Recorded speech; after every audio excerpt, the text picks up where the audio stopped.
బుద్ధా వెంకన్న గారి బినామీకి 6 నెలల పాటు అంటే నేను చెప్పేది కాంట్రాక్ట్ ప్రైస్ ప్రకారం అయితే 1,02,00,000 ఫ్రీగా రాసిచ్చారు. వాళ్ళు 1,02,00,000 ఫ్రీగా రాసిచ్చారు. లాభం ఎంత వస్తుందో నాకు తెలియదు. పైన 1,02,00,000 ఈ 6 నెలల్లో అమ్మవారి భక్తుల దగ్గర నుంచి వసూలు చేసుకోవడానికి అధికారికంగా ఉత్తర్వులు జారీ చేస్తారు. మీరు ఎవరు? అమ్మవారి ఆలయంలో ఫ్రీగా భక్తుల దగ్గర నుంచి డబ్బులు వసూలు చేసుకోమని అధికారిక ఉత్తర్వులు ఇవ్వడానికి అసలు మీరెవరు? మీకు ఏమి హక్కు ఉంది?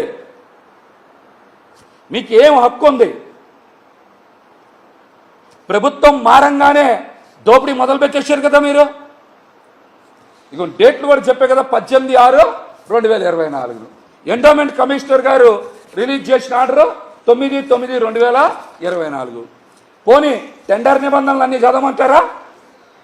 టెండర్ నిబంధనలన్నీ చదవమంటారు? ఇందులో ఎలాంటి ప్రకృతి వైపరీత్యాలకు సంబంధించిన ఎట్లాంటి ప్రభుత్వ అధికారులు వాహనాలు వచ్చినా, ఆలయ వాహనాలు వచ్చినా వాటికి టోల్ గేట్ తీసుకోకూడదు. ఈ 6 నెలల మినహాయింపు అంట ఎందుకు ఇచ్చారు తెలుసా మీకు? చాలా ఆశ్చర్యపోతారు ఈ మాట చెప్తే. ఈ 6 నెలల మినహాయింపు దేనికి ఇచ్చారు తెలుసా?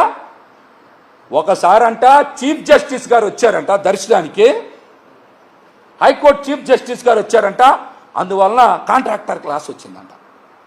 ఇంకొకసారి గవర్నర్ గారు వచ్చారంట దర్శనానికి, అందువల్ల కూడా లాస్ వచ్చిందంట. నేను చెప్పట్లే ఈ మాటలన్నీ. ఇవన్నీ మన ఈవో గారు రాసినటువంటి లెటర్లో ఉన్నాయి. నేను చెప్పట్లే ఇవన్నీ నా సొంత కవిత్వం, సొంత పైత్యమో కాదు. ఏంటి? హైకోర్టు చీఫ్ జస్టిస్ గారు వస్తే కాంట్రాక్టర్ క్లాస్ వచ్చిందంట. గవర్నర్ గారు వస్తే కాంట్రాక్టర్ క్లాస్ వచ్చిందంట. కొండ కింద రాళ్ళు జారిపడినాయి అంట, అందుకని లాస్ వచ్చిందంట. కొండ కింద మీరు తెలుసుగా జారిపడింది, అందుకని లాస్ వచ్చిందంట.